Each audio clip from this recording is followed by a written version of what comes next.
हनुमंते नमः। दर्शकगण, मैं आचार्य सत्यानंद আজকে নিয়ে এসেছি একটি টোটকা নুন।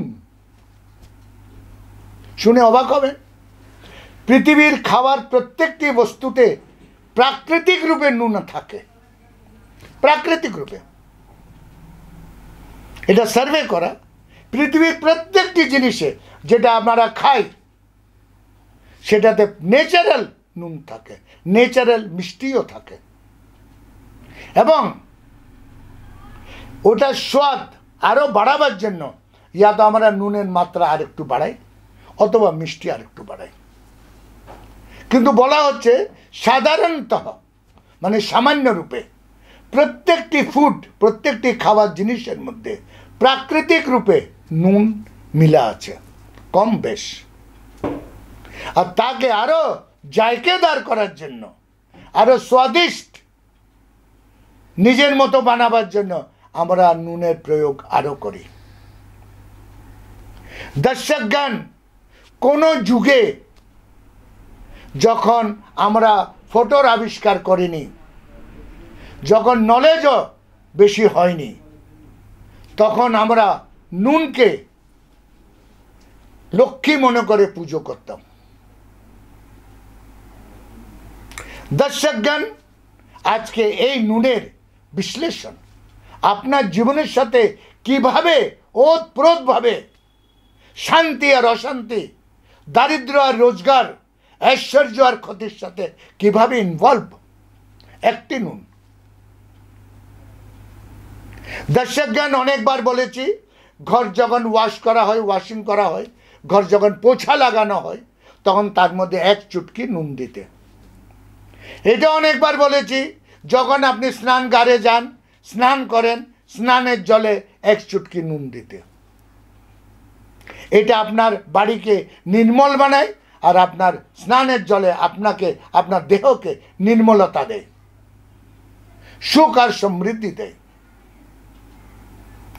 দর্শকগণ, বলা হচ্ছে যেই বাড়িতে নেগেটিভ এনার্জি ওয়াশ করে, ভূত প্রেত তন্ত্র মন্ত্র আছে, বলা হচ্ছে তার বাথরুমে, কেন কি সমস্ত নেগেটিভ এনার্জি আপনার বাথরুম থেকে সৃষ্টি হয়। একটা কাঁচের জারে বাথরুমে নুন রেখে দেবেন। धीरे धीरे आप कहीं खत्म तो नहीं हो जा रहे हैं?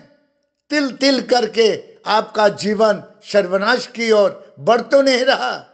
आइए आचार्य सत्यानंद जी का प्रोग्राम सुनिए, रेमेडी सुनिए, टोटका सुनिए।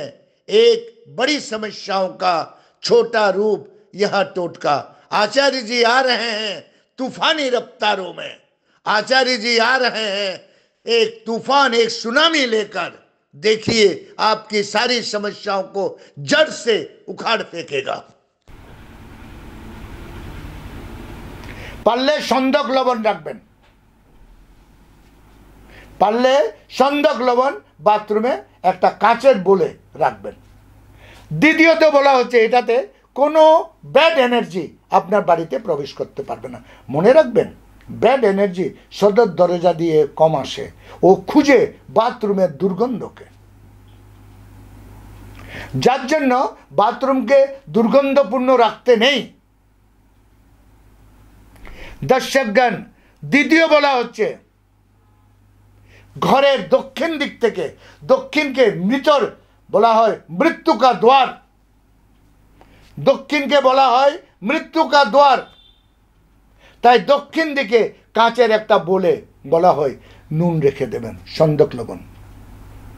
বলা হয় দর্শকগণ, আপনার যতগুলো নেগেটিভ ঊর্জা, নেগেটিভ সৌর ঊর্জা, রাহু, মনে রাখবেন রাহু কিন্তু একটা নেগেটিভ এনার্জি। রাহুকে ব্ল্যাক হোল বলা হয়। রাহু আপনার বাড়িতে ঢোকার জন্য এই নেগেটিভ জায়গাগুলো খুঁজে। নুন রাহুর সর্বাধিক বড় শত্রু। নুনকে দেখলে রাহু তার থেকে কোষও দূর থাকে। তাই দক্ষিণে একটা কটোরাতে নুন রেখে দেবেন এবং দেখবেন আপনার বাড়িতে কোথায় সুগন্ধিত মাহল হয়ে গেছে। আপনি ফুল রাখেননি, কোথায় একটা ফুলের গন্ধ পাচ্ছেন, সুগন্ধ পাচ্ছেন, দক্ষিণ দিকে নুন রাখলে। দর্শকগণ, আজমায়া হুয়া টোটকা। তারপরে বলা হচ্ছে যদি আপনি খুব অশান্তিতে আছেন, আপনার স্ত্রীর সাথে তালমেল মিলছে না, সন্তানদের সাথে তালমেল মিলছে না, তো বলছে একটা পিওর কটনে, একটা পিওর কটন রুমাল, পিওর কটন একটু বড় টাইপের নেবেন, তার মধ্যে সন্দক লবণ গাঁট দিয়ে বেঁধে নিজের জেবে রেখে নেবেন। চমৎকার কাকে বলে এবার দেখবেন আপনার পুরো দেহ পজিটিভে ভরে যাবে, অলৌকিক ঊর্জা আপনার মধ্যে এসে যাবে, দিব্য শক্তিরা আপনার মধ্যে নিবাস করবে। দর্শকগণ, এই থিওরিটা আপনি মেনে চলুন। তারপরে বলা হচ্ছে যদি এর পরেও আপনি ফিল করছেন কোথায় একটা অশান্তি আছে, তাহলে বাড়ির মুখ্য দরজার বাঁ দিকে, আপনার বাড়িতে যে ঢুকে প্রবেশ করে মুখ্য দরজার বাঁ দিকে একটা কাঁচের বোলে নুন রেখে দেবেন, সন্দক লবণ। বাস আপনার বাড়ি বেঁধে গেল। তন্ত্র মন্ত্র যন্ত্র ভূত প্রেত পিচাস ডাইন সবার থেকে বেঁধে আপনার বাড়িকে স্থাপিত হয়ে গেল দিব্য জ্যোতিতে। দর্শকগণ, আমার সময় আজ এখানে শেষ। কাল আমি আবার আসছি আরেকটি হেরাত অঙ্গেজ টোটকা নিয়ে। ততক্ষণের জন্য বিদায়। ওম হনুমন্তে নমঃ।